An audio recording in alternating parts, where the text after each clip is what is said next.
ఒకసారి మనం మాట్లాడుకుంటే కూడా అన్ని దినపత్రికల్లో కూడా చూసినట్లయితే ప్రధానంగా అసెంబ్లీకి రాని ఎమ్మెల్యేలను రీకాల్ చేయాలని, అలాగే ఇక మనం చూసినట్లయితే అసెంబ్లీకి రాని ఎమ్మెల్యేలకు నో వర్క్ నో పే నిబంధనను కూడా వర్తింపచేయాలని స్పీకర్ అయ్యన్న పాత్రుడు అన్నారు. విధులకు హాజరు కాని ఉద్యోగుల్లాగే సభకు రాని సభ్యుల వేతనాల్లో కోత విధించాలన్నారు. అప్పటికీ వారు గుణపాఠం నేర్చుకోకపోతే వారిని రీకాల్ చేసే హక్కును ప్రజలకు కల్పించాలని అభిప్రాయపడ్డారు.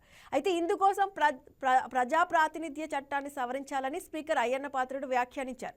ఉత్తరప్రదేశ్లోని లక్నోలో జరుగుతున్న చట్టసభల సభాపతుల 86వ అఖిల భారత మహాసభలో ఆయన పాల్గొని ప్రజల పట్ల శాసన వ్యవస్థ జవాబుదారీతనం అనే అంశంపై ప్రసంగంలో భాగంగా ఈ వ్యాఖ్యలు చేశారు. మరి ఈరోజు మనం ఈ అంశాలకు సంబంధించి చర్చించుకోబోతున్నాం. మరి మన ఈ చర్చా కార్యక్రమంలో పాల్గొనడానికి టీడీపీ సీనియర్ నాయకులు కంచర్ల విజయభాస్కర్ గారు మనతో పాటు డిబేట్లో పాల్గొనడానికి సిద్ధంగా ఉన్నారు. అలాగే జ్వాలాపురం శ్రీకాంత్ గారు వైఎస్ఆర్సీపీ మాజీ ప్రభుత్వ సలహాదారులు దేవాదాయ శాఖ, వీరిద్దరూ కూడా మనతో పాటు ఇప్పుడు డిబేట్లో పాల్గొనడానికి అయితే రెడీగా ఉన్నారు. నమస్తే అండి. నమస్కారం సార్, మనం మాట్లాడుకుంటున్నాం. ముందుగా శ్రీకాంత్ గారు చెప్పండి, అంటే అసెంబ్లీకి రాని ఎమ్మెల్యేలను రీకాల్ చేయాలని కూడా ఏదైతే అయ్యన్న పాత్రుడు చేసిన ఈ వ్యాఖ్యలను ఏ విధంగా చూస్తారు? అంటే వైసీపీ ఇప్పుడు ప్రతిపక్ష హోదా లేదు కాబట్టి అసెంబ్లీకి రాము అని చెప్తున్న పరిస్థితుల్లో ఏ విధంగా దీనిపై మీరు స్పందిస్తారు? మొదటిగా మీకు ప్యానెల్లో ఉన్న సభ్యులకి వీక్షకులకి అంత శుభోదయం. అయ్యన్న పాత్రుడు గారు నిన్న చట్టసభల్లో రాని వారికి నో వర్క్ నో పే అనేటువంటిది రీకాల్ చేయడం జరిగింది. అవసరమైతే రీకాల్. అయ్యన్న పాత్రుడు గారు ప్రతిపాదన టీడీపీ వారు అధినేత చంద్రబాబు నాయుడు గారు వారు అవలంబించినప్పుడు చెప్పింటే చాలా బాగుండేది. అంటే ఆ రోజు గురుగింజకు కింద నలుపు తెలియదంటే నేను ఏమో అనుకున్నా. అంటే అంత సచ్యులు అనుకుంటారు మామూలుగా. చంద్రబాబు నాయుడు గారు మనం గతంలో చూసాం, అసెంబ్లీలోకి రాకి వెళ్ళిపోయినప్పుడు వారు ఏం మాట్లాడారంటే, నేను ప్రతిపక్ష నేతగా అసెంబ్లీలో మాట్లాడనప్పుడు ఎందుకు రావాలి అని వెళ్ళిపోయారు. అంటే సంథింగ్ కొన్ని కారణాలు కూడా పెడుతూ, అటువంటప్పుడు వారికి అయ్యన్న పాత్రుడు గారికి కానీ అప్పటి నుంచి అమలు పెడితే మంచిదే, ప్రతి ఒక్కరికి ఉండాలనే కోరుకుంటాం. కానీ దాన్ని కూడా పరిగణలోకి తీసుకోవాలి కదా అని నేను అంటా. గతంలో మన అయ్యన్న పాత్రుడు గారు అసెంబ్లీకి వచ్చినప్పుడు, అసెంబ్లీలో మన చంద్రబాబు నాయుడు గారు రానప్పుడు కానీ అప్పుడు ఏ ఒక్క మాట మాట్లాడలేదు. అంటే అతనికి అప్పుడు మాట్లాడేంత స్తోమత స్థాయి కూడా అప్పుడు లేదు, ఎందుకంటే మాట్లాడేంత పరిస్థితి కూడా ఎవరికి లేదు. కానీ అసెంబ్లీకి రాకపోయినప్పుడు జాబితాలో చంద్రబాబు నాయుడు గారు కూడా ఉన్నారు అనేది గుర్తు ఉంచుకొని మాట్లాడాలి. ఆ అసెంబ్లీకి రానప్పుడు జగన్ గారు అసెంబ్లీకి రాకపోతే అది ఒక రాజ్యాంగ విరుద్ధమని, ఆ జగన్ గారు అసెంబ్లీకి వాళ్ళు రాకపోతే అది ఒక ఇదని, ప్రజల మీద మేము పోరాడుతున్నామని రకరకాలుగా చెప్పుకుంటూ వస్తారు. కానీ చెప్పేది శ్రీరంగ నీతులు, వారికి ఏది అవలంబించేది మాత్రము సున్నా. జగన్ గారు రాకపోతే అదొక చట్ట విరుద్ధమైన చర్య, చట్ట విరుద్ధంగా చేస్తున్నారు, దాన్ని ప్రజలకు అందుబాటులో లేరు అన్నట్లు మాట్లాడుతుంటారు. కానీ జగన్మోహన్ రెడ్డి గారు ప్రజలకు అందుబాటులో నిరంతరం నిత్యం ఉంటూ వాళ్ళ యొక్క సమస్యల్ని తీర్చే దాంట్లో జగన్మోహన్ రెడ్డి గారు సఫలీకృతులు అవుతున్నారు. వీరు ఏమేమైతే చెప్పారో, వీరు చెప్పినవి చేయలేకపోతున్నారో దానిలన్నింటినీ కూడా అసెంబ్లీకి గతంలో చంద్రబాబు నాయుడు గారు ఇప్పుడు గతంలో జరిగినవన్నీ మాట్లాడుకోకుండా ఇప్పుడు ప్రధానంగా మనం మాట్లాడుకుంటే గనక ఇలాంటి చట్టం అవసరమా కాదా అనేది మీ అభిప్రాయం ఏంటి? అంటే ఒకటి, చట్టం అనేది అందరికీ ఒక చుట్టం కాకుండా, చట్టం అనేది అందరికీ ఒక దాంట్లో ఆచరణలో ఉంటే తప్పు లేదు అని నేను చెప్తా. అంటే ఇది చట్టం అనేది ఒకరికి ఒక మాట చుట్టంగా ఉండి ఇంకొకరికి వాళ్ళు చేస్తే ఏదో చట్టానికి చేస్తున్నట్లు పోరాటం, అది వేరే వాళ్ళు చేస్తే అదొక పెద్ద నేరం, దాని మీద ఒక ఆరాటం వీళ్ళకి. అది లేకుండా చట్టము ప్రతి ఒక్కరికి దాన్ని గతంలో వాళ్ళు రానప్పుడు కూడా క్వశ్చన్ చేసి, గతంలో చంద్రబాబు నాయుడు గారు కూడా ఇలా రాలేదు, ఇప్పుడు జగన్మోహన్ రెడ్డి గారు రాలేదు కాబట్టి ఈ చట్టసభలలో ఈ యొక్క చట్టాన్ని చేయడం వల్ల అందరికీ మంచిది అని చెప్పింటే అందరూ కూడా హర్షించేవాళ్ళు. ఎస్ విజయభాస్కర్ గారు, మీరేమంటారు? అంటే నో వర్క్ నో పే నిబంధనను వర్తింపజేయాలనైతే స్పీకర్ అయ్యన్న పాత్రుడు ఏదైతే ఆయన చేసిన వ్యాఖ్యలు ఉన్నాయో, అలాగే కూడా అసెంబ్లీకి రాని ఎమ్మెల్యేలను రీకాల్ చేయాలని కూడా ఆయన చెప్తున్న పరిస్థితి ఉంది. అది ఏ ఒక్క పార్టీకి సంబంధించి అయితే కాదు, రెండు పార్టీలకి అన్వయించుకోవాలనే మనం మాట్లాడుకుంటున్నాం. దాని గురించి మీ కామెంట్ ఏంటి? మీరేమంటారు? ఓకే, ఇది చరిత్రలోకి తొంగి చూడాల్సిన విషయం రీకాల్ అనేది. ఇది ప్రజాస్వామ్యంలో రీకాల్ అనేది చాలా గొప్ప విషయం. ఇది అంటే డెమోక్రసీలో 5 సంవత్సరాలకు ఒకసారి ఎన్నుకుంటారు. అయితే మధ్యలో వాళ్ళ నడవడిక సక్రమంగా లేనప్పుడు, వాళ్ళ ప్రవర్తన సరిగా లేనప్పుడు, వాళ్ళు చట్టబద్ధంగా వ్యవహరించినప్పుడు, రాజ్యాంగాన్ని ఉల్లంఘిస్తూ వ్యవహరిస్తున్నప్పుడు వాళ్ళని రీకాల్ చేసే హక్కు ఉండాలని భారతదేశంలో తొలిసారిగా గొప్ప స్వాతంత్ర సమర యోధుడు, సోషలిస్ట్ యోధుడు ఆచార్య జయప్రకాష్ నారాయణ్ మొట్టమొదట కేంద్రంలో కాంగ్రెస్ ప్రభుత్వాన్ని కుప్పకూల్చినటువంటి రాజకీయ మహర్షి, ఏ పదవిని ఆశించని లోక్సత్తా కాదు, ఆచార్య జయప్రకాష్ నారాయణ గారు 1977లో ఫస్ట్ ఈ స్లోగన్ తీసుకున్నాడు భారతదేశంలో, రీకాల్. అది గుజరాత్, బీహార్ సభల్లో కాంగ్రెస్ ప్రభుత్వాన్ని తుదముట్టించమని పిలిపిస్తూ అవసరమైతే రీకాల్ విధానాన్ని ప్రవేశపెట్టాలా, లేకపోతే ఇండియాలో డెమోక్రసీ సరిగా పరిడి వెళ్ళడం లేదని. నేను చాలా చిన్న వయసు అప్పుడు, నా బాల్య స్మృతి అది రీకాల్ అనేది. ఈరోజు మీరు మొట్టమొదటిసారిగా మీ వేదికలో ఈ రీకాల్ మీద పాల్గొనే అవకాశం నాకు లభించింది.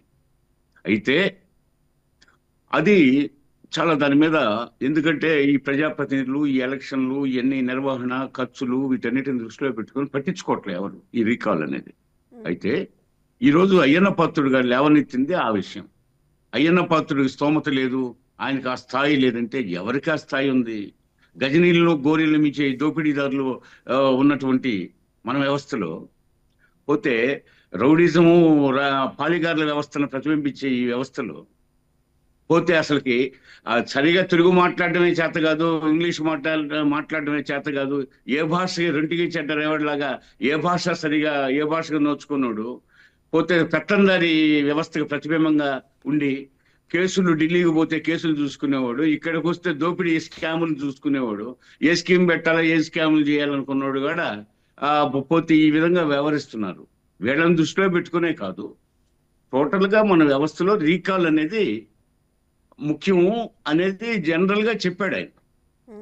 స్పీకర్ ఆలోచన విధానం ఆయన ఒక్కడిదే కాదు, ఇది ప్రపంచంలో ప్రజాస్వామ్య దేశాలలో జరుగుతున్న చర్చ. భారతదేశంలో 48 సంవత్సరాల నాడు ఆచార్య జయప్రకాష్ నారాయణ లేవనెత్తిన అంశం ఇది.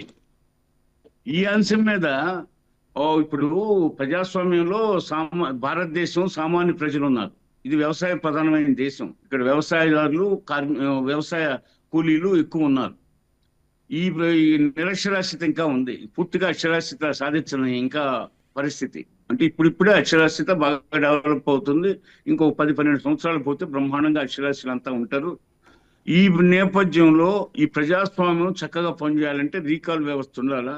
అదేవిధంగా చట్టసభ సభ్యులు చట్టసభలకు పోనప్పుడు అనవసరం కదా వాళ్ళు జీతభత్యాలు తీసుకోవడం, టీఏలు డిఏలు ఇవన్నీ తీసుకోవడం వేస్ట్ కదా అనేది ఆయన ఉద్దేశం. అది మనం హర్షించదగ్గ పరిణామం. ఒక స్పీకర్ గా ఉండి ఆయన పిలిపియడం అనేది గొప్ప విషయం. ఈ విషయాన్ని ఏదో గుమ్మడికాయల దొంగలు ఎవరంటే భుజాలు తోడుకున్నట్టుగా, ఇప్పుడు మేము ప్రెస్ మీట్లు అధికారంలో ఉన్నప్పుడు పెట్టరు, అధికారం కోల్పోయిన తర్వాత ప్రెస్ మీట్లు పెడతారు, లేకపోతే ఎక్కడన్నా బహిరంగ సభలకు పోతారు. మరి చట్టసభకు వస్తే ఏమవుతుంది? ఎవరు కొడతారు, ఎవరు తిడతారు? నిన్ను కొట్టే హక్కు ఎవరికి లేదు, పోతే నీ జోలికి వచ్చే హక్కు ఎవరికి లేదు. నీకుండే హక్కులు నీకున్నాయి ఇది పౌరుడిగా, దానికి తోడు లెజిస్లేటర్ గా నీకుండే హక్కులు ఉన్నాయి, మీకు అన్ని హక్కులు ఉన్నాయి. మీరు వచ్చి చక్కగా ప్రజా సమస్యలు ప్రస్తావించవచ్చు కదా, రాష్ట్ర స్థాయి ప్రజా సమస్యలతో పాటు. ఇప్పుడు మీకైతే టీడీపీకి 164 సీట్లు ఉన్నాయి, అసెంబ్లీలో ప్రవేశపెట్టి చట్టం చేయొచ్చు కదా. అది కాదు, మేము చట్టం అంటే ఇది రీకాల్ అనేది దీనికి చాలా పెద్ద ఇది, అది దాని మీద పెద్ద తర్జన జరగాలి. అన్ని రాష్ట్రాల్లో చర్చ నో జరగాలి. పే అన్ని నో రాష్ట్రాల్లో వర్క్ నో చర్చ పే అనే జరగాలి. దాని మీద కేంద్రంలో చర్చ జరగాలి. తీసుకురావచ్చు కదా. No pay no no no work no no pay దాని మీద తీసుకురావచ్చు కదా. కరెక్టే, కానీ దీనికి చాలా చర్చ జరగాల, కేంద్రం అనుమతి తీసుకోవాలి, చాలా ఉంది. అంటే ఒక ఆలోచన రేకెత్తిస్తున్నాడు. పోతే ఈ విధానం కరెక్ట్ కాదు కదా. ప్రజలు మనల్ని నమ్మి ఏదో మన కోసం పనిచేస్తామని చెప్పి పనిచేస్తారనే ఉద్దేశంతో వాళ్ళు ఏదో మనల్ని ఎన్నుకున్నారు. ఆ నెల జీతాలు, ఆ టీఏలు డిఏలు తీసుకుంటున్నాం కానీ వాళ్ళ సమస్యలు మనం అసెంబ్లీకి పోయి లేవనెత్తట్లేదు. అది ప్రతిపక్షం కానీ అధికార పక్షంలో ఉన్న ఎవరైనా సరే ప్రజా సమస్యలు విషయంలో గళం ఎత్తి ప్రశ్నించాలి కదా, అధికార పార్టీ అయినా అనధికార పార్టీ అయినా అని జనరల్ గా చెప్పాడు ఆయన. అందులో తప్పే ఉంది. ఒక స్పీకర్ మంచి విషయాన్ని లేవనెత్తాడు, అందరం హర్షించాలి. ఆయన మంచి విషయాన్ని అందుకు మనం లేవనెత్తారు, బుర్ర ఓకే. తవ్వుకోవాల్సిన అవసరం లేదు. రీకాల్ దానికోసం అయితే రాజ్యాంగంలో ఉంది కాబట్టి దాన్ని మార్చాల్సిన ఇది వస్తుంది కాబట్టి ఓకే. ఈ ఏదైతే నో వర్క్ నో పే అనేది అయితే తీసుకురావచ్చు కదా. ఇదే మీరు చెప్పేది అర్థమైంది. ఏం లేదు, పని చేయనప్పుడు, శాసనసభకి ఎన్నికయ్యి పని చేయనప్పుడు, అసెంబ్లీకి రానప్పుడు హాజరు ఫ్రెంచ్ హాజరు అంటారు, గైర్ హాజరుని ఫ్రెంచ్ అటెండెన్స్ అంటారు. మరి ఫ్రెంచ్ అటెండెన్స్ అంటే వాళ్ళు అసెంబ్లీకి రానప్పుడు వాళ్ళు ఎన్నికై ఉపయోగం ఏముంది? వాళ్ళు ప్రజల సొమ్మే కదా, జీతభత్యాలుగా తీసుకుంటున్నారు. అందుకు అర్హత లేదు. అర్హత లేదు. ఎవరైతే ప్రజలు చేత ఎన్నిక కాబడతారో వాళ్ళకు బాధ్యతాయుతంగా వ్యవహరించాలా. బాధ్యతాయుతంగా వ్యవహరించినప్పుడు ఈ పదవులు వేస్ట్ కదా, వాళ్ళకి జీతభత్యాలు వేస్ట్ కదా, అనవసరంగా ప్రజలను మోసగిచ్చినట్టు కదా అనే ఉద్దేశంతో ఆయన జనరల్ గా చెప్పాడు. అందులో తప్పే ఉంది. ఇది హర్షించదగ్గ పరిణామం, స్వాగతించాల్సిన పరిణామం. పోతే ఈ విషయాన్ని రాద్ధాంతం చేయాల్సిన పని లేదు, తప్పుగా అర్థం చేసుకోవాల్సిన పని లేదు. ఇది అందరం భారత ప్రజాస్వామ్య ప్రియులంతా హర్షించదగ్గ విషయం, ప్రజాస్వామ్య ప్రియులు హర్షించదగ్గ విషయం. శ్రీకాంత్ గారు, మీ ఎమ్మెల్యేలు చూసినట్లయితే అయితే నెలలుగా కూడా సభకు రాకుండా జీతాలు తీసుకుంటున్నారని స్పీకర్ గారు స్వయంగానే చెప్పారు. ఇది ప్రజల డబ్బుతో మోసం కాదా? మరి మీరు ఇప్పటికైనా మరి మీరు జీతాలు వదులుకోవడానికి రెడీగా ఉన్నారా అసెంబ్లీకి వెళ్ళకపోతే? ఒకటి, విజయభాస్కర్ గారు నేను అడిగిన దానికి అంతా స్కిప్ చేసి ఆయన ఏదో స్కాములు గీములు అంతా చెప్పుకుంటూ పోయారు. అంటే నేనేం చెప్పానంటే, చెప్పేది శ్రీరంగ నీతులు చెప్పొద్దండి, ఆచరించండి. గతంలో చంద్రబాబు నాయుడు గారు పోయినప్పుడు దాన్ని ఎందుకు మీరు ప్రస్తావించలేదు అని అడిగారు. దానికి మాత్రం అది సమాధానం చెప్పరు, దాన్ని స్కిప్ చేస్తారు. స్కాములు స్కీములు అంటారు. ఒక నిమిషం ఆగండి, మళ్ళీ మాట్లాడతారు. ఒక నిమిషం ఆగండి. శ్రీకాంత్ గారు, చర్చ అనేది నేను మాట్లాడాలా మీరు మాట్లాడాలా? మీరు నేను ఎదుర్కొని కొట్లాడుకునే దానికి వేరే స్థలం చూసుకుందాం. ఇది మాట్లాడడానికి, ప్రజలకు తెలియడానికి మనం ఏం మాట్లాడుతున్నాము, మీరు ఏం అబద్ధాలు చెప్తున్నారు, మిమ్మల్ని ఏ విధానంలో అండగడుతున్నామనే దానికి చర్చ జరుగుతా ఉంది. మీరు మాట్లాడినప్పుడు మీరు మాట్లాడే ప్రజలకు ఏం అర్థం కాకుండా ఏం ఉపయోగం ఉంది?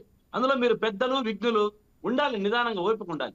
అమ్మా శ్రీకాంత్ గారు, మనం ఈ రోజు ఇదే మాట్లాడుకుంటున్నాం కాబట్టి ఈ టాపిక్ గురించే మాట్లాడుకుందాం. అదే చెప్తాను. ఇప్పుడు నేను అంటున్నా, విజయభాస్కర్ గారిని సూటిగా ప్రశ్నిస్తున్నా. నేనేం చెప్పానంటే, చంద్రబాబు నాయుడు గారు గతంలో ఇలాగనే వెళ్ళిపోయారు, దాన్ని ఎందుకు మీరు ప్రస్తావించడం లేదు? ఆయన కూడా తప్పు చేశారు కదా. అందులో ఆయన దేశానికి మార్గదర్శకుడు, 40 ఏళ్ళ ఇండస్ట్రీ, ఆయన అప్పట్లో ఎందుకు వెళ్ళిపోయాడు అన్న అంశాలు కూడా మనం ఒకసారి తీసుకోవాలి కదా. దాన్ని మాట్లాడుకోకుండా పక్కన పెట్టి, నేనేమన్నా ఇంతకు ముందు అయ్యన్న పాత్రుడు గారికి అప్పుడు ఎప్పుడు చంద్రబాబు నాయుడు గారు బయటికి వెళ్ళినప్పుడు అప్పటికి అతనికి స్తోమత లేదు అని చెప్పా మాట్లాడడానికి, అందుకని మాట్లాడలేకపోయారు అని చెప్పా. కానీ చట్టం అనేది ఎవరి చుట్టం కాకూడదు, అందరికీ ఒకే విధంగా ఉండాలి అని చెప్పా. అంటే వీళ్ళు ఏమంటున్నారంటే, వాళ్ళకైతే ఒక రకం, అంటే వీళ్ళు చేస్తే అది సాచా, అది వేరే వాళ్ళు చట్టం అనేది తీసుకొస్తే రేపు వాళ్ళు చేసినా అది వాళ్ళకి కూడా వర్తిస్తుంది కదా. అవును, ఇప్పుడు నేను చెప్పేది వర్తించినప్పుడు వాళ్ళు దాన్ని కూడా గతంలో ఇట్లా జరిగింది ఏం చెప్పాలా. ఎంతసేపు ఉన్నా ఆయన ఒక స్పీకర్ హోదాలో ఉండి జగన్మోహన్ రెడ్డిని ఒక్కరినే మాట్లాడడం తప్ప ఆయన సభలో. ఇప్పుడు ఆయన స్పీకర్ గా ఉన్నారు కాబట్టి మాట్లాడుతున్నారు కదా. అవునండి, ఆయన స్పీకర్ గా ఉన్నారు కాబట్టి ఆ వ్యాఖ్యలు చేస్తున్నారు. నేను స్పీకర్ గా ఉన్నప్పుడు ఆయన మాట్లాడచ్చు, తప్పు లేదు. గతంలో చంద్రబాబు నాయుడు గారు కూడా ఇట్లా వెళ్ళిపోయారు అని చెప్పాలి. ఆ గతంలో ఉన్నప్పుడు గతంలో ఎవరైతే స్పీకర్ ఉంటారో వాళ్ళు చెప్తారు కదా, ఈయన చెప్పలేరు కదా. కాదమ్మా, ఇప్పుడు చట్టాన్ని తెచ్చేటప్పుడు గతంలో ఇలా జరిగింది, ఇప్పుడు ఇలా జరుగుతుంది అన్న అంశాలను ప్రస్తావించాలి. ఊరికే ఎంతసేపున ఒకరి మీద బురద జల్లడం చేస్తే బాగుండదు. ఒకటి, మన స్కామ్లు అన్నారు. ఈ స్కాములు చంద్రబాబు నాయుడు గారు ఎన్ని స్కాములు ఉన్నాయో తెలుసు కదండి. స్కాములన్నీ మూయించుకుంటూ ఉంటే కోర్టు కూడా ముటిక్కా వేసింది మొన్న. ఇవన్నీ ఎవరు మూస్తున్నారు అని. స్కాముల గురించి మీరు మాట్లాడితే నిస్సిగ్గుగా ఉంటుంది విజయభాస్కర్ గారు. అది వేరే సబ్జెక్ట్, మాట్లాడుకుందాం స్కాములు గాని. ఆ తర్వాత అక్షరాస్యత అన్నారు. అక్షరాస్యతను నిరక్షరాస్యత చేస్తున్నది ప్రైవేటీకరణ చేస్తున్నది మీ ప్రభుత్వం, మేం కాదు. ఇది రీకాల్ అన్నది శ్రీకాంత్ పెద్ద గారు, సబ్జెక్ట్ అన్నారు. శ్రీకాంత్ గారు, రీకాల్ అన్నది చాలా పెద్ద సబ్జెక్టు, అది మన పరిధిలో లేదన్నారు. మన పరిధిలో లేనప్పుడు ఎందుకు వ్యాఖ్యానించాలి, దాని గురించి ఎందుకు ప్రస్తావించాలి? అనవసరం కదా, టైం వేస్ట్, ఈ చర్చలు వేస్ట్. ఇటువంటి మంచి పనుల కోసం వదిలిపెట్టి అనవసరమైన దాన్ని డైవర్షన్ కోసం మాట్లాడుతూ లేనిపోని రాద్ధాంతాలు చేస్తున్నది మీరు, లేనిపోనివి మాట్లాడుతున్నది మీరు. శ్రీకాంత్ గారు ఒక్క విషయం, శ్రీకాంత్ గారు, ఇప్పుడు మీరు గతంలో చంద్రబాబు నాయుడు గారు కానీ వాళ్ళు రాలేదని చెప్తున్నారు. అప్పుడు చట్టసభలకు వాళ్ళు రానప్పుడు గతంలో మీరైతే ఈ నిర్ణయం తీసుకోవాలని అయితే ఎవరు చెప్పలేదు కదా. ఇప్పుడు గతంలో తీసుకోవాలా అప్పుడు అన్నది ఇప్పుడు ఇంతకుముందు చెప్పారు ఈయన, అది చిన్న సబ్జెక్టు, మన పరిధిలో లేదు, ఎక్కడో రీకాల్ అయితే మన పరిధిలో లేదు, సెంటర్ తీసుకోవాల్సిన నిర్ణయం నో వర్క్ నో పే అనేది ఇక్కడ తీసుకోవచ్చు కదా. ఏదన్నా మాట్లాడితే దానికి విలువ ఉండాలి, ఏదన్నా మాట్లాడితే పని చెయ్యాలి. ఊరికే లేనిపోని చెయ్యని మాటలకి, అది చేతగాని పనులకి మాట్లాడి వ్యర్థము అంట నేను. అటువంటిదని మాట్లాడి అంత పెద్ద సభను అంత లక్షలు ఖర్చు పెట్టుకొని, కోట్లు ఖర్చు పెట్టుకొని మనం నిర్వహించే చట్టసభల్లో టైం వేస్ట్ కదా ఇవన్నీ మాట్లాడి. ఇప్పుడు ఏదైనా జరిగేటట్టుగైతే మాట్లాడితే ఓకే, జరిగే పనిని ఎవరు చేసినా కాదనరు. ప్రజాస్వామ్యము మనది, ప్రజాస్వామ్య దేశము. మన ప్రజాస్వామ్యంలో ఇటువంటి చట్టాలు కావాలి, రావాలి. కానీ అవి ఆచరణలో పెట్టేటప్పుడు మాత్రమే మాట్లాడాలి. ఊరికి అనవసరంగా టైం వేస్ట్ మాటలు, ఏదో మైక్ దొరికింది కదా అని ఏదో ఒకటి చెప్పేయడము, దాన్ని ప్రస్తావనలు చేయడము, ఆయనకు వేస్ట్ టైము, ఇప్పుడు మనకు టైం వేస్ట్. ఏదైనా మంచి ఇవన్నీ కాదు శ్రీకాంత్ గారు, నేను ఒకటే అడుగుతున్నా, టీడీపీ అయినా వైసీపీ అయినా ఇద్దరు చెప్పండి, టీడీపీ అయినా వైసీపీ అయినా చట్టసభలకు అసెంబ్లీకి రాకపోతే ఒకవేళ నో వర్క్ నో పే అనే చట్టం తీసుకొస్తే జీతాలు వదులుకోవడానికి రెడీగా ఉన్నారా లేదా, అది అంటున్నా. ఇప్పుడు సాక్షాత్తు ఇదే స్పీకర్ గారు అదే చట్టసభలలో జగన్మోహన్ రెడ్డి గారు జీతం తీసుకోలేదు అని వారి నోటి నుంచే చెప్పారు. చంద్రబాబు నాయుడు గారు అప్పుడేమో 2 ఏళ్ళు వెళ్ళిపోయి జీతము నెల తీసుకోవడం జరిగింది. ఎంత విడ్డూరంగా ఉంటుందమ్మా ఇటువంటివన్నీ మాట్లాడితే. అంటే మీరు నో వర్క్ నో పే అనేది కూడా వేస్ట్ అని అంటున్నారు. అది ఎలా వేస్ట్ అవుతుంది అంటే ప్రజల సొమ్మే కదా ఇప్పుడు అక్కడి నుంచి మీకు జీతాల కింద వచ్చేది. కాదమ్మా, నేను వేస్ట్ అని చెప్పడం లేదే. నో వర్క్ ఈ చట్టసభలు అందరికీ ఉండాలి అని చెప్తున్నా. గతంలో చంద్రబాబు నాయుడు గారు జీతం తీసుకొని పోయారు, ఇప్పుడు సభకు రాలేదు. సాక్షాత్తు జగన్మోహన్ రెడ్డి గారు జీతం తీసుకోలేదు అన్న విషయాన్ని స్పీకర్ గారే పదే 4-5 సార్లు చెప్పడం జరిగింది. దీంట్లో ఎవరు నీతి ఎవరు నిజాయితీ పరులు విజయభాస్కర్ గారే చెప్పాలి, వారే తెలియజేయాలి. ఇప్పుడు ఆయనే చెప్పాలండి. విజయభాస్కర్ గారు చెప్పండి. ఇప్పుడు మాట్లాడండి సార్, నేను చెప్పిన దానికి సమాధానం చెప్తాను. ఇప్పుడు చంద్రబాబు నాయుడు గారు సభకు రాలేదన్నాడు. ఎందుకు రాలేదు దానికి బలమైన కారణం ఉంది. ఈ దేశ జనాభాలో, ఈ రాష్ట్ర జనాభాలో సగభాగం పైన మహిళలు ఉన్న పరిస్థితి. అలాంటి భువనేశ్వర్ గారిని నిండు సభలో, అది ఒక దుశ్శాసన దుర్యోధన పర్వం చేశారు. నిండు సభలో తన భార్య శీలాన్ని శంకిస్తూ భువనేశ్వర్ గారిని గురించి కామెంట్స్ చేశారు. ఏంటి వీళ్ళు ఏమనుకుంటున్నారు భువనేశ్వర్ గారిని గురించి కామెంట్ చేశారు. జనాభాలో సగభాగం ఉన్న ఒక మహిళా లోకాన్ని కించపరిచారు. దానికి తోడు సాక్షాత్తు ప్రతిపక్ష నాయకుడు ఆనాడు చంద్రబాబు నాయుడు గారు, మాజీ ముఖ్యమంత్రి, గ్రేట్ పార్లమెంటేరియన్, ఆ వ్యక్తి భార్యని నిండు సభలో అవమానించారు. అందుకు ప్రతిజ్ఞ చేశాడు, ఇది దుశ్శాసన సభ, నా భార్య శీలాన్ని శంకించారు, నన్ను అవమానించారు అని చెప్పి పొగులు ఏడ్చాడు. తన భార్య శీలాన్ని శంకిస్తూ, తన భార్యని అవమానిస్తూ మాట్లాడిన దానికి ఈ కిరాతకులు ఆ రోజు సభలో, చట్టసభలో, అది యావత్ లోకం హర్షించింది, యావత్ భారతదేశం కంట తడిపెట్టింది. మరి దానికి బలమైన కారణం జనాభాలో సగభాగంగా ఉన్న ఒక మహిళ అంటే వీళ్ళకంత లోకం అని చెప్పి. అది దృష్టిలో పెట్టుకొని ఆయన ప్రతిజ్ఞ చేశాడు, ఈ సభకి నేను రాను, వీళ్ళంతా రౌడీలాగా ప్రవర్తిస్తున్నారు, వీళ్ళంతా దాడి చేస్తున్నారు, పైకి దూగుతున్నారు, ఈ సభకు నేను రాను, ప్రజలు తీర్పు కోరుతాను, ఆ ప్రజలు నన్ను మళ్ళీ సభకు పంపిస్తేనే వస్తాను, లేకపోతే రానన్నాడు. ప్రజలు స్వాగతించారు. అయ్యో ఈ విధంగా అవమానించడం తప్పు కదా, సాక్షాత్తు నీ భార్యనే ఇలా అన్నారంటే వీళ్ళకి అసలు ఇంకా మిగతా మహిళలంటే లెక్క పక్క. పైగా పోతే కోట్లాది తెలుగు ప్రజలు, ప్రపంచ తెలుగు ప్రజలు ఆరాధ్య నాయకుడు ఎన్టీ రామారావు కుమార్తెని ఈ విధంగా అంటారని చెప్పేసి 164 సీట్లతో 94% స్ట్రైక్ రేట్తో గెలిపించారు. ఆనాటి ప్రతిజ్ఞ ప్రజలు ఆమోదం పొందిందనే దానికి నిదర్శనంగా 94% స్ట్రైక్ రేట్తో 164 సీట్లు గెలిచిన చరిత్ర మాది. వీళ్ళేదో శ్రీరంగ నీతులు చెప్తున్నారు, వాళ్ళకి అర్హత లేదు.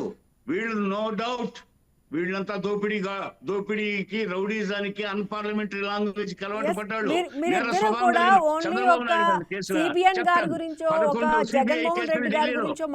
మాట్లాడుతున్నారు.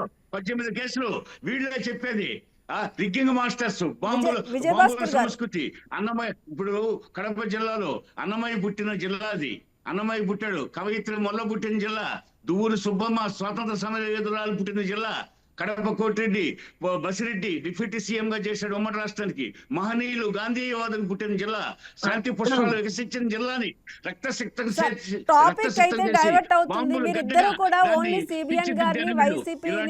జగన్మోహన్ రెడ్డి గారిని మాత్రమే తీసుకుంటారు. మిగతా ఎమ్మెల్యేల సంగతి ఏంటి? మిగతా ఎమ్మెల్యేలందరూ కూడా రావాలి కదా అసెంబ్లీకి. పాదయాత్రలతో పాయిస్తాలనుకున్నారు, విజయభాస్కర్ గారు పాయిస్తాలనుకున్నాయి నమ్మారు. విజయభాస్కర్ గారు చూస్తే రాష్ట్రాన్ని అరాచకంతో, దౌర్జన్యాలతో, దాడులతో అట్టుడికి పోయేటట్టు చేశారు. ఈ రాష్ట్రాన్ని ఈ రావణ కష్టంగా మార్చిన చరిత్ర వాళ్ళకి అర్హత లేదు. ప్రజలు వాళ్ళ ఈసారి అసెంబ్లీకి పంపకూడదు, వాళ్ళకి రావాలి ఆ పార్టీకి. విజయభాస్కర్ గారు, ఇద్దరు కూడా ఆయనేమో జగన్మోహన్ రెడ్డి గారి గురించి రాలేని దానికి మీరు అంటున్నారు, సిబిఎన్ గారు రాలేని దానికి చెప్తున్నారు, కానీ మిగతా ఎమ్మెల్యేల సంగతి ఏంటి? అంటే మిగతా అందరూ కూడా రావాలి కదా. అవును, ఇంకా ఏముంది, యథా రాజా తదా ప్రజ అన్నట్టు ఆయన రేపు వాళ్ళకి టికెట్లు ఇవ్వడు. ఆ మాట ఉల్లంఘిస్తే, ఆయన చెప్పినట్టు వినకపోతే వాళ్ళకి టికెట్లు రావు, రేపు టికెట్లు రావు.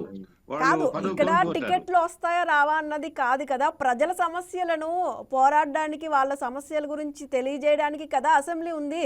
పార్టీల కోసం కాదు కదా, ప్రజల కోసం కదా అసెంబ్లీ నడిపించేది. మనం అనుకుంటున్నాం. ఇప్పుడు నేనేమంటున్నా అంటే స్పీకర్ గారు చెప్పింది నో వర్క్ నో పే అనేది చట్టం చేయడానికి టీడీపీ సిద్ధంగా ఉందా లేదా? ఇప్పుడు అధికారంలో ఉన్నది మీరే కాబట్టి. ఇప్పుడు ఇది టీడీపీ ఒక్కదాని చేతిలో లేదు. ఇది స్పీకరు బ్రహ్మాండంగా ఒక ఆలోచన రేకెత్తిచ్చాడు. అది హర్షించదగ్గ పరిణామం. ఆయనకు యోగ్యత లేదు, ఒక స్పీకర్కి యోగ్యత లేదా? పార్లమెంటరీ వ్యవస్థలో ప్రపంచ స్థాయిలో స్పీకర్ల సదస్సులు జరుగుతాయి, దేశ స్థాయిలో, జాతీయ స్థాయిలో స్పీకర్ల సదస్సులు జరుగుతాయి. స్పీకర్ అంటే ఆ చట్టసభకి అధ్యక్షుడు, మొత్తం అక్కడ controlling by speaker everything, each and everything about the legislation. But మరి ఆ స్పీకర్కి అర్హత ఉందా? ఆయన స్థాయి ఏంది? ఈ మాట్లాడొచ్చా? ఏం మాటలు, ఏం కోతలు. పోతే వీళ్ళు ఎవరిని లెక్క చేయరు. మేమే పెత్తనం చేయాలా, మా పెత్తనంలో అందరూ ఉండాలా, మేమేదో ముష్టి విధిస్తే వీళ్ళు ప్రజలు బతకాలా, వీళ్ళు బానిసలుగా ఉండాలా. మేము పెత్తనం చేస్తాం, ప్రజాస్వత్తు దోచుకుంటాం, దౌర్జన్యాలు చేస్తాం, దాడులు చేస్తాం, మట్టలు చేస్తాం, అన్ని చేస్తాం మేము. ఇది వాళ్ళ సంస్కృతి, వాళ్ళ కాదు. విజయభాస్కర్ గారు, నేను ఏమంటున్నా అంటే, ఒక సీనియర్ నాయకులుగా టీడీపీలో మీరు ఉన్నారు. ఇప్పుడు అయ్యన్న పాత్రుడు గారు చెప్పిన విషయం హర్షించదగ్గ విషయం అంటున్నారు. ఇప్పుడు పార్టీలకు అతీతంగా మాట్లాడుకుంటే ప్రజల కోసం, అసెంబ్లీకి రాని వాళ్ళ కోసం ఇది సెంటర్ వరకు వెళ్లాల్సిన అవసరం కూడా లేదు. మనం ఇక్కడే నో వర్క్ నో పే అనేది, ఇక్కడ మీరు ఎలాగో 164 సీట్లు గెలుచుకున్నారు కాబట్టి ఒక బిల్లు పాస్ చేస్తే అవుతుంది కదా. ఇప్పుడు ఇది ఆయన కలిగిన ఆలోచనని వ్యక్తం చేశాడు అయ్యన్న పాత్రుడు గారు. ఇది చర్చ జరగాలి కదా, చర్చ జరగాల. సాధ్యాసాధ్యాలు, ఇన్స్ అండ్ అవుట్స్ ఆఫ్ ది అది ఆయన పేర్కొన్న స్టేట్మెంట్ మీద ఇన్స్ అండ్ అవుట్స్ అన్ని చర్చించాలా, తర్జనభర్జన చేయాలా. ఇది ఒక రాష్ట్రం తీర్మానం చేస్తే సరిపోతుందా, కేంద్రానికి పంపించాలన్నా, మరి కేంద్రము ఇదంతా యావత్ భారతదేశం అంతా చర్చ పెట్టాలన్నా, స్పీకర్ల సదస్సు పెట్టాలన్నా, స్పీకర్ల సదస్సు ద్వారా తీర్మానాలు చేయాలన్నా. ఇది ఒక ఆలోచన, తనకు వచ్చిన ఆలోచనని వ్యక్తం చేశాడు. వ్యక్తం చేశాడు. దీని మీద మొత్తం ఈ పార్టీ ఆ పార్టీ అని లేదు, అన్ని పార్టీలు చర్చించాల్సిన విషయం అది. పోతే భారతదేశం మొత్తానికి అవసరమైన విషయం అది, ప్రపంచ ప్రజాస్వామ్యానికి అవసరమైన విషయం ఇది. భారతదేశంలో మొట్టమొదటిసారిగా నేను ప్రీవియస్ గా ముందుగా చెప్పాను, ఆచార్య జయప్రకాష్ నారాయణ లేవనెత్తాడు ఈ విషయాన్ని. ఇప్పుడు 77 పార్లమెంట్ ఎన్నికల సందర్భంగా ఇందిరాగాంధీని కాంగ్రెస్ పార్టీని గడ్డ నుంచి తరిమి కొట్టండి అని చెప్పి పిలుపునిస్తూ, రీకాల్ అనేది లేకపోయేళ్ళకి ఇవన్నీ జరుగుతుంది, 5 ఏళ్ల పాటు ప్రజలు ఈ అవినీతిని అక్రమాలని సహించాల్సి వస్తుందని ఆ సందర్భంగా ఆయన వ్యక్తం చేశాడు. మధ్యలో ఈ చర్చ లేదు. ఇప్పుడు అయ్యన్న పాత్రుడు గారు లేవదీశారు. ఆ విషయాలను అందరం స్వాగతించాలా, ఆయన ఆలోచన మంచిదేనని స్వాగతించాలా. అది చట్టబద్ధం చేయాలన్నా పర్లేదా, చట్టబద్ధం చేయాలంటే రాష్ట్ర పరిమితులు సరిపోతాయా లేదా, కేంద్రం దృష్టికి తీసుకెళ్లాలన్నా, కేంద్రం దృష్టికి తీసుకుపోతే యావత్తు అన్ని రాష్ట్రాలని, దేశంలో ఉండే 28-29 రాష్ట్రాలు కేంద్రపాలిత ప్రాంతాలను అన్నిటినీ చర్చించాలన్నా, చర్చిస్తే అన్ని రాష్ట్రాలు ఒప్పుకుంటాయా లేదా, ఎన్నో దాంట్లో సమస్యలు ఉన్నాయి. అయితే ఆయన లేవనెత్తిన విషయానికి మనం ఏమి కంగారు పడాల్సిన అవసరం లేదు, భుజాలు దౌడుకోవాల్సిన అవసరం లేదు. ఇప్పుడు ఆయనకు అర్హత ఉందా లేదంటే, ఈ ప్రజాస్వామ్యంలో కామరాజు నాడార్ లాంటి వాడు చదువు లేని వాడు ప్రజాస్వామ్యంలో చాలా పెద్ద నాయకుడు అయ్యాడు. ఈ దేశంలో చదువుతో పనిలే. ప్రజాస్వామ్యంలో కావాల్సిన అనుభవం, కావాల్సింది జ్ఞానం, లోక జ్ఞానం. పోతే ఇప్పుడు చాలా మందికి సర్టిఫికేట్లు ఉంటాయి, సర్టిఫికేట్లు ఉండే వాళ్ళంతా రాజకీయాల్లో రాణించట్లే. చదువు లేని కామరాజు నాడారు చాణక్యుడు అనిపించాడు భారత రాజకీయాల్లో, ఎందరో ఉన్నారు. పోతే అయ్యన్న పాత్రుడు కూడా గ్రాడ్యుయేటే. మీరు అన్నారు సార్, మీరు విజయభాస్కర్ గారు మీరు చెప్పారు అన్ని రాష్ట్రాలు ఒప్పుకోవాలని, చట్టసభలకు రాని వారికి కొన్ని రాష్ట్రాల్లో అలవెన్స్లు కట్ చేస్తున్నారుగా. అంటే ఇప్పుడు మనకు ఓటు ఆస్ట్రేలియాలో ఓటు వినియోగించుకోకపోతే పెనాల్టీ వేస్తారు. ఇంకా కొన్ని ఆఫ్రికా దేశాల్లో, కొన్ని లాటిన్ అమెరికా దేశాల్లో ఓటు వినియోగించుకోకపోతే వాళ్ళకున్న సంక్షేమ కార్యక్రమాలు కట్ చేస్తారు. కొన్ని దేశాల్లో ఉద్యోగానికి అర్హత కోల్పోతారు, కొన్ని దేశాల్లో ఈ బెనిఫిట్స్ కి సబ్సిడీలు అర్హత కోల్పోతారు. ఇలా ఒక్కో దేశంలో ఒక్కొక్క పద్ధతి ఉంది. ఇది యావత్ భారతదేశ సమస్య. మన దేశంలో ప్రజాస్వామ్యం ఉంది. ప్రజాస్వామ్యం వర్ధిల్లుతున్న ఈ దేశంలో రావాల్సిన మార్పులు చేర్పుల గురించి పెద్ద విస్తృత చర్చ జరగాలి, ప్రజల్లో జరగాల, పార్లమెంట్ సభ్యుల్లో, అసెంబ్లీ సభ్యుల్లో, శాసన మండలి సభ్యుల్లో పెద్ద రసోత్తరమైన చర్చ జరగాలి. ఈ చర్చని మళ్ళీ అన్ని రాష్ట్ర ప్రభుత్వాలు ఆమోదించాలి, కేంద్ర ప్రభుత్వం ఆమోదించాలి. ఇది ఫర్ ఎగ్జాంపుల్ మధ్యప్రదేశ్ లో చూసుకున్నట్లయితే చట్టసభలకు రాకపోతే గనుక అలవెన్స్లు కట్ చేస్తున్నారు.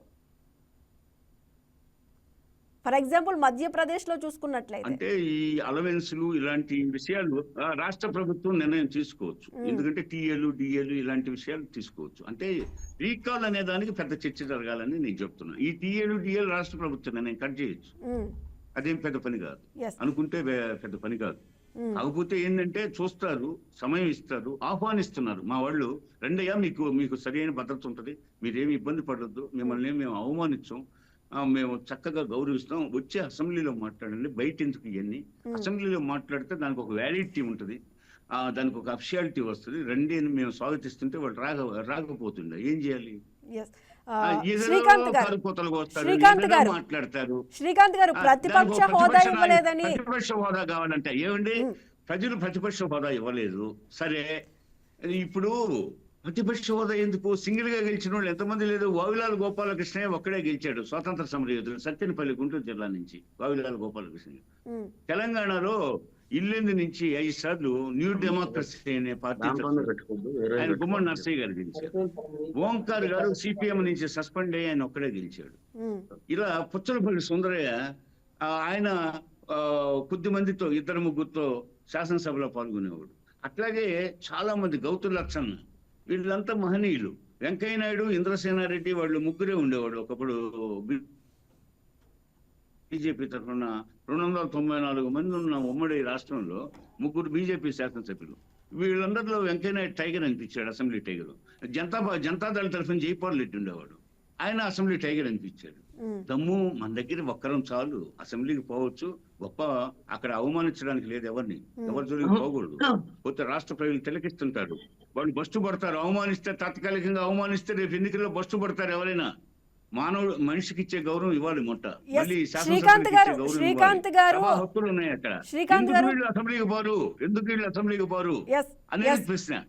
ప్రతిపక్ష హోదా ఇవ్వలేదని సభకు రాకపోవడం రాజకీయ అహంకారమేనా, లేకపోతే అంటే ప్రజలపై బాధ్యత లేదా?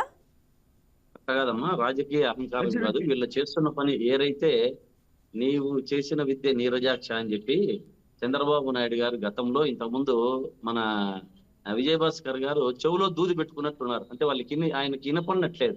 నేను మాటి మాటికి ఒకటి చెబితే ఆయన వక్రీకరిస్తున్నారు. అంటే యథా రాజా తదా ప్రజ. వీళ్ళకు వక్రీకరించడం అనేది వీళ్ళకు నైజంలో, వాళ్ళ బ్లడ్ లో ఉంది. నేను ఏం చెప్తున్నాను ఒక్కసారి దీనికి చెప్పి మళ్ళీ మీరు చెప్పిన దానికి సమాధానం చేస్తా. ఉండండి విజయభాస్కర్ గారు, మీరు చెవులో దూది పెట్టుకుంటున్నారు, కొంచెం పక్కకు తీయండి సార్. చలికి ఏమన్నా దూది పెట్టుకున్నారేమో. నేను మాటి మాటికి ఏం చెప్తున్నా, అప్పుడు చంద్రబాబు నాయుడు గారు బయటికి పోయినప్పుడు ఉండండి విజయభాస్కర్ గారు ఉండండి. చంద్రబాబు నాయుడు గారు అప్పుడు అసెంబ్లీలో బయటికి పోయినప్పుడు అప్పుడు స్పీకర్ అయ్యన్న పాత్రుడు గారికి యోగ్యత లేదు, అందుకని వారు చెప్పలేదు అన్న. ఈయన దాన్ని చెవులో దూది తీస్తే మీకు అర్థమవుతుంది. ఇంకొకటి అమ్మా, దీనికి నేను సమాధానం చెప్పి మీ దాంట్లోకి పోతా. గతంలో చంద్రబాబు నాయుడు గారు ఒక మహిళ మీద మాట్లాడారు అన్నారు. అది మాట్లాడలేదు అని చెప్పి అసెంబ్లీ సాక్షిగా తెలిసింది. వీరు చేతగాక బయటికి పోవడానికి ఏదో ఒక మార్గము ఎంచుకొని మా భార్యను మాట్లాడారు అని చెప్పి అది పోవడం చాలా అనైతికం. శ్రీకాంత్ గారు, అది గతంలో అయిపోయింది, అది అయిపోయింది, గతంలో చేసినది అనైతికము. కానీ ఈ రోజు దాన్ని అడ్డం పెట్టుకొని వీళ్ళు కొన్ని ఓట్లు కూడా సంపాదించారు. వీళ్ళన్నీ కూడా అడ్డం పెట్టుకొని సంపాదించుకోవడమే వీళ్ళ నైజం. గతంలో నేను ఏం చెప్తున్నానంటే, దీన్ని ఈ చర్చను ముందుకు తీసుకొని పోతే, గతంలో ఇంకా వచ్చే వర్తమానంలో 5 ఏళ్ళు వీళ్ళు బయటే ఉంటారు. అందుకని వీళ్ళు దీన్ని ఏదో మాట్లాడారు కానీ ఆయనకు నోటికి దులకొద్ది. ఇప్పుడు మన విజయభాస్కర్ గారు అవకాశం వస్తే టక టక టక టక ఏదో ఒకటి ఆయన చెప్పిందంతా రాసుకోండేదంతా చెప్పాలని మాట్లాడారు అన్నట్టు కూడా నిన్న అసెంబ్లీ స్పీకర్ మాట్లాడారు. వీరికి చేతనైతే, వీరికి చేవ ఉంటే ఆ అసెంబ్లీలో చట్టాన్ని చేయమని చెప్పండి. చట్టం చేస్తారు, మీరు వదులుకోవడానికి రెడీగా ఉన్నారా? అసెంబ్లీకి రాని ఒకవేళ వాళ్ళు చట్టం చేస్తే కనుక చట్టానికి లోబడి ఉంటారా? కాదు, ఏదైనా చట్టం చేస్తే చట్టానికి లోబడి ఎవరైనా ఉండాలి కదా, అది తప్పదు కదా. వారికి ఆ జ్ఞానం లేకపోతే ఎట్లా? చట్టాన్ని మీరు చెయ్యండి. ఎందుకంటే వీళ్ళు చెయ్యరు. ఎందుకంటే వచ్చే 5 ఏళ్ళు వీళ్ళు బయట ఉండాల్సి వస్తుంది. ఆ 5 ఏళ్ళు మీరు కూడా చేయలేదు కదా, మీకు అసలు ఐడియా అయినా రాలేదు కదా, మీకు గతంలో ఈ ఐడియానే రాలేదు కదా.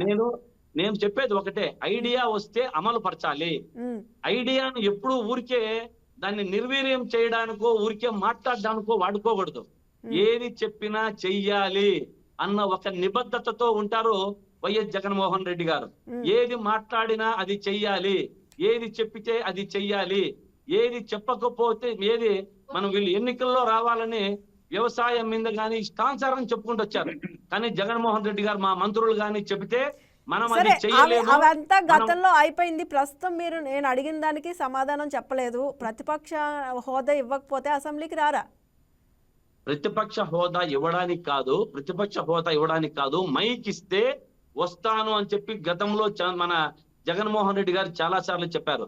మీరు మాట్లాడడానికి, ప్రజల సమస్యలు వినిపించడానికి మాకు అవకాశం ఇవ్వండి అంటే వాళ్ళు ఏం చెప్పారు తెలుసా? పులివెందుల ఎమ్మెల్యే గారికి ఎంత ఇవ్వాలో అంత అవకాశం ఇస్తారు అంటారు. అంటే అవకాశం ఇస్తే మాట్లాడడానికి ఒక ఎమ్మెల్యేకి ఎంత సమయం ఇవ్వాలి మాట్లాడడానికి? అంత సమయం అయితే ఇస్తారు కదా, ఇవ్వకుండా ఎందుకుంటారు?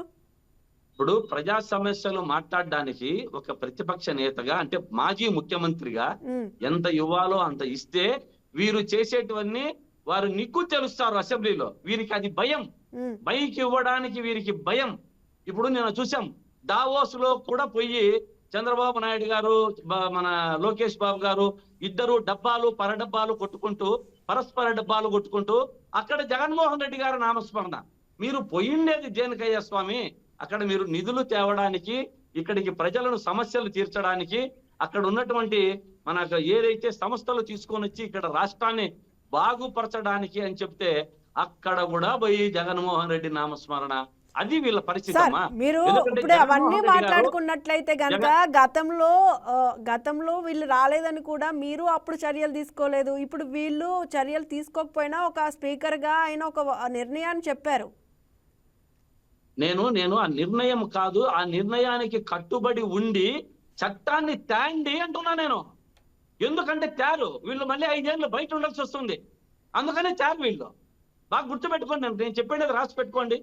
వీళ్ళు వచ్చే 5 ఏళ్లలో బయట ఉండాల్సి వస్తుంది కాబట్టి ఈ చట్టాన్ని తెస్తే వాళ్లకు మళ్ళీ టీఏలు డిఏలు జీతాలు ఉండవు, రీకాలు ఉంటుంది కాబట్టి వాళ్ళు తేరు.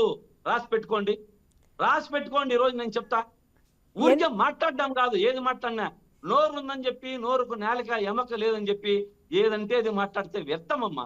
ఉత్త మాటలు వ్యర్థము. తీసుకురాండి చట్టాలు. ప్రతిపక్ష హోదా వైసీపీకి ప్రజలే ఇవ్వలేదు కదా మరి. ఇప్పుడు ప్రతిపక్ష హోదా పక్కన వదిలిపెడితే మేమంటున్నాం, మైకు ప్రజల సమస్యల మీద మాట్లాడడానికి మాకు తగిన అవకాశం ఇస్తే వస్తాము అని జగన్మోహన్ రెడ్డి గారు చెప్పారు. మేము దాన్ని అడుగుతాను. ప్రతిపక్ష హోదా కోర్టులో ఉంది, దాని గురించి మనం మాట్లాడాల్సిన పని లేదు, అవసరం లేదు. కోర్టులో ఉన్న దాని గురించి మనకు చర్చ అనవసరం. మనం ఏమంటున్నాము, మీరు మాట్లాడడానికి, ప్రజల సమస్య మాట్లాడడానికి విజయభాస్కర్ గారు ప్రతిపక్ష అంటే ఇప్పుడు వైసీపీకి మాట్లాడే అవకాశం ఇవ్వకపోతే వాళ్ళు ఎందుకు సభకు రావాలి అంటున్నారు. ఇది ఊహాజనిత విషయాలు వాళ్ళు మాట్లాడేది. ఇప్పుడు నేను మీకు ముందుగా ప్రస్తావించా, ఏమని, రిపబ్లికన్ సభ్యురాలు ఈశ్వరీబాయి ఒక్కటే, గౌతు లచ్చన్న, చెన్నేటి విశ్వనాథం, ఓంకార్ గారు, గుమ్మడి నరసయ్య గారు, వెంకయ్యనాయుడు గారు, జైపాల్ రెడ్డి గారు, ఇలాంటి కొన్ని పేర్లు నేను ప్రస్తావించాను. వాళ్ళు ఏమి అడగలే, వచ్చారు. వాళ్ళ పెర్ఫార్మెన్స్ని బట్టి, వాళ్ళు లేవనెత్తిన అంశాల్లో ఉన్న తీవ్రతను బట్టి అసెంబ్లీ పరవశించిపోయింది, అసెంబ్లీ తన్మయత్వం చెందింది, అసెంబ్లీ తనను మర్చిపోయింది. వాళ్ళు మాట్లాడుతుంటే ఏకసంధాగ్రహుల్లాగా అలాగా తిలకిస్తూ సమయం, వాళ్ళు ఎంతసేపు వెంకయ్యనాయుడు రికార్డ్స్ చూడండి, ఓంకార్ రికార్డ్స్ చూడండి, గుమ్మడి నరసయ్య, ఇప్పుడు గీతారెడ్డి గారి అమ్మగారు రిపబ్లికన్ పార్టీ, ఆమె ఈశ్వరీబాయి గారు ఒక్కటే మహిళ. వాళ్ళు ఇరిగెత్తి చాడుతుంటే, పుచ్చలపల్లి సుందరయ్య ఇరిగేషన్ విషయాలు మాట్లాడుతుంటే అసలు సభ తన్మయం చెందింది. ఇది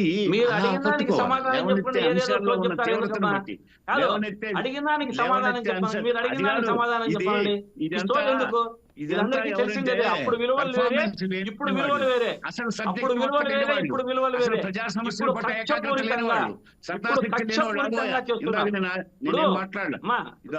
మీరు మాట్లాడిన దానికి సమాధానం కరెక్ట్ గా చెప్పాలండి. ఆయన అందరి పేర్లు చెప్పుకుంటూ వస్తే మనం స్వాతంత్రం ముందంతా పేర్లు తీసుకుంటూ పోవాలి. అవన్నీ ఎందుకు? అప్పుడు విలువలు వేరే, ఇప్పుడు విలువలు వేరే. మీరు మాట్లాడినది వారు ఏమడిగారు, మీరు మాట్లాడడానికి తగిన సమయాన్ని మైకి ఇస్తే జగన్మోహన్ రెడ్డి గారు వస్తారు అని చెప్పారు. దానికి మీరు సమాధానం చెప్పండి అని అడిగితే ఈయన గౌతు లచ్చన్న గారు, విజయభాస్కర్ గారు ఒక్క నిమిషం, శ్రీకాంత్ గారు ఒక్క నిమిషం, విజయభాస్కర్ గారు శ్రీకాంత్ గారు ఒక్క నిమిషం, శ్రీకాంత్ గారు మీరు కూడా ఒక్క నిమిషం, మీరు కూడా శ్రీకాంత్ గారు ఒక్క మాట చెప్తా, ఒక్క మాట చెప్తా, మీరే మాట్లాడండి. ఒక్క మాట చెప్తాను, మీరే మాట్లాడండి. ఒక్క మాట చెప్తా, మీరే మాట్లాడండి. ఒక్క మాట చెప్తా విజయభాస్కర్ గారు, ఇప్పుడు ఇంతమంది పేర్లు చెప్పారు. ఒక్క మాట చెప్తా, ఒక్క మాట చెప్తా, ఒక్క మాట చెప్తాను, ఒక్క మాట చెప్తా. మీరే మాట్లాడతారు. శ్రీకాంత్ గారు మీరు ఒక్క నిమిషం, విజయభాస్కర్ గారు నేను అడుగుతా, ఒక్క నిమిషం మీరు ఆగండి. శ్రీకాంత్ గారు మీరు ఒక్క నిమిషం ఆగండి, నేను విజయభాస్కర్ గారిని అడుగుతా. ఒక్క నిమిషం శ్రీకాంత్ గారు ఒక్క నిమిషం, మీరు అడిగారు ఆల్రెడీ. ఒక్క మాట చెప్తాను. మీరు ఇంతమంది పేర్లు చెప్పారు, అప్పుడు విలువలతో కూడిన రాజకీయాలు ఉన్నాయి. కానీ ఈ రోజు టిసి రాజన్ గారని 108 ఏళ్ల ఎక్స్ఎమ్మెల్యే ఇంకా పలమనేరులో ఉన్నారు. ఆయన్ని వదిలిపెట్టి అందరి పేర్లు చెప్పారు, పోయినోర్ల పేర్లు. శ్రీకాంత్ గారు ఒక్క నిమిషం, శ్రీకాంత్ గారు విజయభాస్కర్ గారు ఆగారు, మీరు కూడా ఒక్క నిమిషం ఆగండి. శ్రీకాంత్ గారు ఒక్క నిమిషం ఆగండి. శ్రీకాంత్ గారు శ్రీకాంత్ గారు ఒక్క నిమిషం ఆగండి. శ్రీకాంత్ గారు ప్లీజ్ దయచేసి ఒక్క నిమిషం ఆగండి. విజయభాస్కర్ గారు ఒక్క నిమిషం, విజయభాస్కర్ గారు ఒక్కసారి మీరు అడిగిన దాన్ని నేను అడుగుతున్నా. ఏదో పేర్లు పేర్లు అంతా చెప్తే కాదు, ఇప్పుడు టీసీ రాజన్ గారు 108 ఏళ్ళ ఒక ఎమ్మెల్యే ఉన్నారు. అతన్ని శ్రీకాంత్ గారు ఒక్క నిమిషం, నేను ఒక్క విషయం అడగదలుచుకున్నాను మీ తరపు నుంచే. ఒక్క నిమిషం, వైసీపీకి చట్టం చేయడం, నో వర్క్ నో పే అనే చట్టం చేయడం ఓకే అంట, మరి మీరు చేయడానికి రెడీగా ఉన్నారా లేదా అది చెప్పండి. ఏ సోచ్ చెప్తారు ఏదో. శ్రీకాంత్ గారు ఒక్క నిమిషం, వాళ్ళకి ఓకే అంట, వాళ్ళు అసెంబ్లీకి రాకుండా జీతాలు తీసుకోవడానికి అయితే రెడీగా లేరని వాళ్ళు చెప్తున్నారు. దీనికి సెంటర్ పర్మిషన్ కూడా లేదు కాబట్టి, పర్మిషన్ కూడా అవసరం లేదు కాబట్టి మీరు చట్టాన్ని తీసుకురావడానికి ఒకసారి నిర్ణయాలకు అంటే చర్చలకు వెళ్తారా?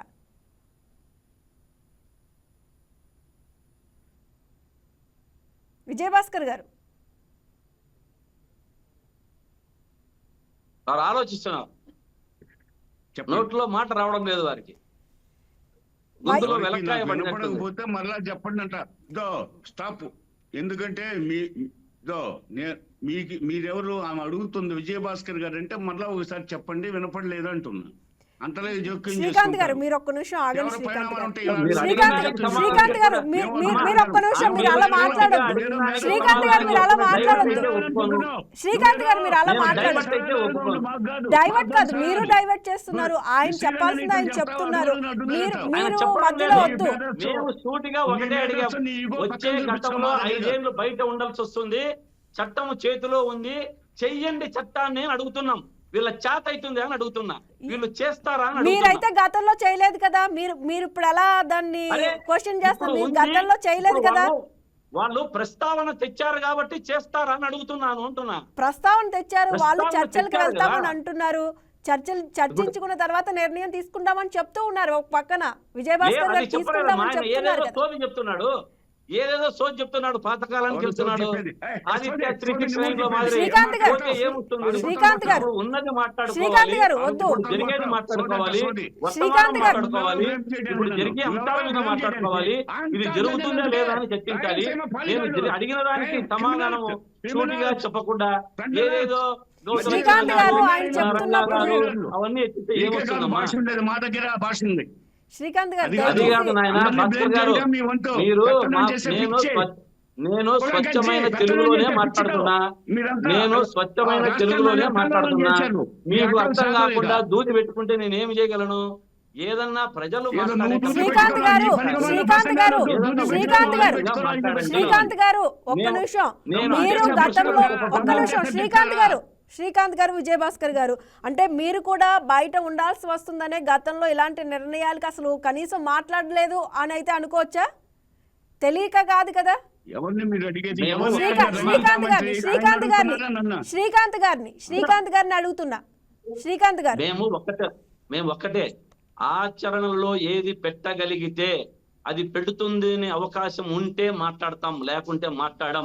వీళ్ళ మాదిరి పచ్చి అబద్ధాలు చెప్పం, చెయ్యని ఊరికే ప్రజలకు మధ్య పెట్టం అన్నది వాస్తవం. వీళ్ళు చెయ్యలేని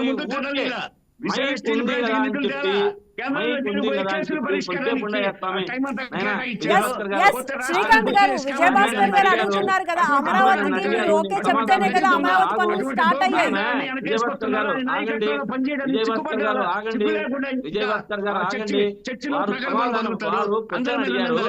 వారు క్వశ్చన్ అడిగారు, సమాధానం చెప్తున్నా, ఆవేశపడద్దండి. శ్రీకాంత్ గారు నేను కూడా అదే అడుగుతున్నా, అమరావతికి జగన్మోహన్ రెడ్డి గారు ఓకే చెప్పారు కదా. శ్రీకాంత్ గారు ఆయన అడిగేదే నేను అడుగుతున్నా. శ్రీకాంత్ గారు ఆయన అడిగిందే నేను చెప్తున్నా, ఏదైతే చెప్తామో అదే చేస్తామని చెప్తున్నారు కదా.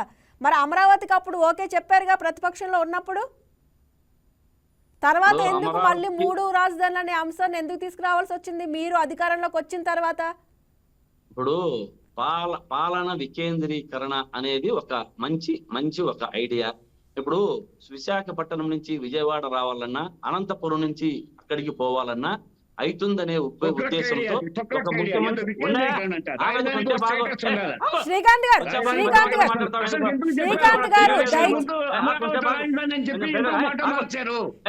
గారు దయచేసి అలా మాట్లాడదు. శ్రీకాంత్ గారు ఒక్క నిమిషం, విజయభాస్కర్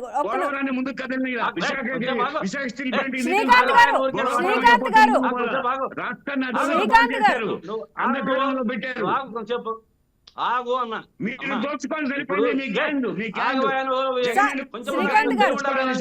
మాట్లాడేటప్పుడు శ్రీకాంత్ గారు దయచేసి అలా మాట్లాడదు.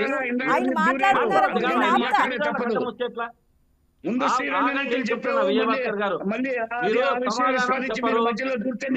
విజయభాస్కర్ గారు మీరు సమాధానం చెప్పరు, ఊరికి అనవసరంగా అడ్డం వస్తారు. నేను అడిగేదానికి మీకు పుడతా ఉంది. ఎందుకు ఊరికే మాట్లాడతారు? నేను అడిగేదానికి సమాధానం చెప్పలేకుండా ఆగండి విజయభాస్కర్ గారు, ఆగండి ఆగండి శ్రీకాంత్ గారు ఒక్క నిమిషం. వాడు అడిగారు, సమాధానం చెప్తాను అమ్మా. ఇప్పుడు పాలన వికేంద్రీకరణ అని జగన్మోహన్ రెడ్డి గారు ఒక మూడు రాష్ట్రాలు వాళ్ళు కూడా అది ముందే తెలీదా? కాదమ్మా, అప్పుడు కూడా ఏంది ముందే తెలియదా? ఏంది ఎప్పుడో ఉంది అది. కానీ జగన్మోహన్ రెడ్డి గారు ఏదైతే చెప్పినారో చంద్రబాబు నాయుడు గారు కూడా దాన్నే ఇప్పుడు అవలంబిస్తున్నారు. విశాఖపట్నంలో ఒకటి, కర్నూలులో ఒకటి, ఏదైనా మంచి చెప్పితే అది అప్పుడు వినరు. కానీ దాన్ని ఇప్పుడు కూడా పథకాలన్నీ చూస్తున్నాం. పేర్లు మార్చి జగన్మోహన్ రెడ్డి గారు మంచి చేశారు, పేర్లు మార్చి చేస్తున్నారు. సంతోషం, ఏమీ వద్దనడం లేదు. కానీ దాన్ని ఫుల్ఫిల్ చేయండి అని చెప్తున్నా. ఈ రాజధానుల అంశం కూడా జగన్మోహన్ రెడ్డి గారు అయితే ఏ నిర్ణయం తీసుకున్నారో చంద్రబాబు నాయుడు గారు కూడా దాన్నే అవలంబించుకుంటూ విశాఖపట్నం ఒకటి, ఇక్కడ ఒకటి, కర్నూలు ఒకటి రాజధానిగా న్యాయ రాజధాని చేసుకుంటా పోతూ ఉన్నారు. వాస్తవమే, నేను కాదనడం లేదు. మంచిని ఒప్పుకోండి. ఊరికే శ్రీకాంత్ గారు ఓకే, మీరు ఇది అన్నారు కదా, విజయభాస్కర్ గారు మాట్లాడండి.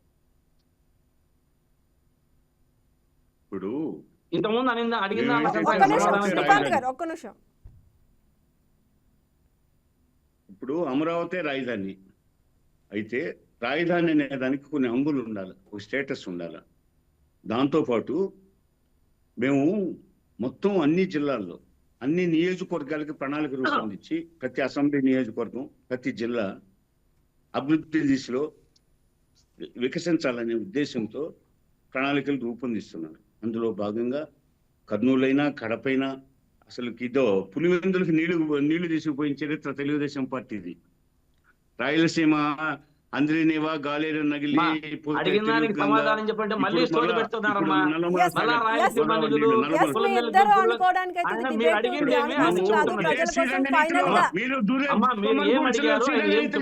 ఒక్కసారి చెప్పండి, సమాధానం ఎక్కడికెక్కడికో పోయి నేను చెప్పాలనుకుంటే ఇనయాను స్వామి విజయభాస్కర్ గారు ఆగు మరీ చెప్పండి అమ్మా. మీకు ఒకటే చెప్తున్నా, నేను కూడా ఎన్నో చెప్పగలను. అది కాదు. నేను ఏమడిగాను, మీరు ఏమడిగారు, ఆయన దగ్గర ఏం సమాధానం వస్తుంది ఒక్కసారి చెప్పండి. మీరు ఏమడిగారు, ఆయన దగ్గర ఏం సమాధానం?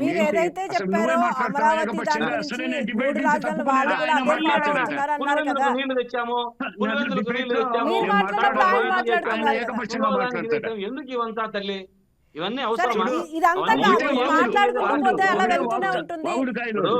ఫైనల్ గా విజయభాస్కర్ గారు వాళ్ళకైతే వాళ్ళు ఎలాగూ చేయలేదు గతంలో, ఏదైతే వాళ్ళు ఎలాంటి నిర్ణయాలు అయితే తీసుకోలేదని అయితే క్లియర్గా తెలుస్తుంది అసెంబ్లీకి రాకపోయినా.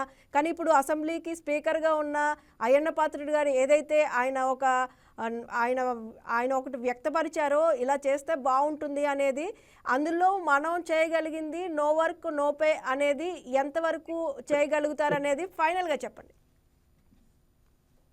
ఫైనల్గా అంటే స్పీకర్ గారు తనకు వ్యక్తిగతంగా కలిగిన ఆలోచన ఇది సమంజసమో కాదా, లేకపోతే ఇది అమలు చేస్తే ఎలా ఉంటుంది అనేది ఆయనలో ఉన్న అంతర్మదనం. ఆ అంతర్మదనాన్ని వ్యక్తం చేశాడు. వ్యక్తం చేసిన తర్వాత దాని మీద చర్చ జరుగుతుంది. చర్చ మీడియాలో జరుగుతుంది, అదేవిధంగా శాసనసభ్యుల్లో జరుగుతుంది, ప్రజాప్రతినిధులు, ఇతర ప్రజాప్రతినిధుల్లో జరుగుతుంది, అన్ని రాజకీయ పార్టీల్లో చర్చ జరుగుతుంది. ఇది ఒక ఆలోచన రంగానే అది అమలు జరగదు, దానికి షేప్ రాదు, దానికి టైం తీసుకుంటుంది. కొంత వ్యవధి తీసుకుంటుంది. అంతేగాని ఆయన అక్కడ నోటి నుంచి రాగానే ఇక్కడ చట్టం కావాలంటే ఎలా? దాన్ని అసలు చర్చ జరగాలి కదా. ప్రజాస్వామ్యం ఇది, అలా రాచరిక వ్యవస్థ కాదు. రాజుకి తలచిందే రాజు శాసనం అనడానికి. రాజుల కాలంలో రాచరిక వ్యవస్థలో తలచిందే శాసనం అయ్యేది. ఇప్పుడు అది కాదు. అది విస్తృత చర్చ జరపాలి. ప్రజాస్వామ్యం చాలా పెద్ద చర్చ జరగాలి. ఆ చర్చ జరిగిన తర్వాత నిర్ణయాలు ఉంటాయి. నిన్నే స్పీకర్ గారికి ఆలోచన వచ్చింది. అంతలోకి చట్టం ధరించాలంటే కాదు. ఇది ప్రజాస్వామ్యం. అది రాచరిక వ్యవస్థలో అయితే సొంత నిర్ణయాలు, సొంత చర్చలు జరగాలి అని చెప్తున్నారు. చర్చలు జరిగిన తర్వాత తీసుకోవాల్సిన నిర్ణయాలు తీసుకుంటారు. ఒకటి నేను కంక్లూజన్ అట్ట కాదు.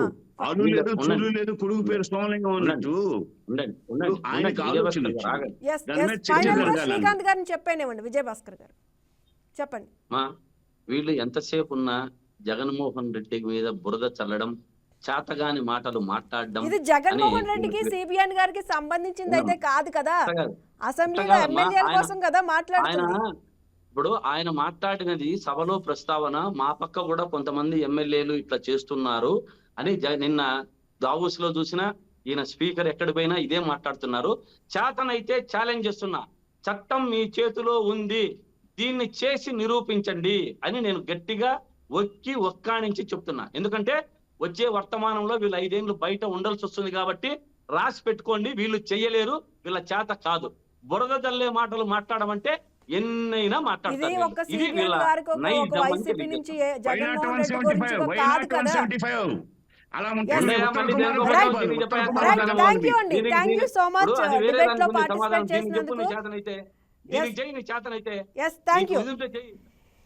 ఇది అయితే పార్టీ విషయం కాదు. ఇది మీ డబ్బు, మీ హక్కు, మీ శక్తి, పనిచేసే వారికే జీతం. ప్రజాస్వామ్యానికి ఇదే నిజమైన న్యాయం. ఏదైతే ఇప్పుడు మనం మాట్లాడుకున్నాం నో వర్క్ నో పే, అలాగే రీకాల్ దాని గురించి అయితే సెంట్రల్గా దాన్ని తీసుకురావాలి కాబట్టి ఇది ఎంతవరకు నో వర్క్ నో పే నిబంధన అనేది వర్తిస్తుంది, ఎంతవరకు దీన్ని అమలు చేయొచ్చు అనేది అయితే ఆలోచిస్తే మంచిదని అయితే అనుకోవచ్చు. That's all for now. Keep watching YK News. Please subscribe to YK TV Network. Please subscribe to YK TV. Please watch YK News. Don't forget to subscribe YK News channel.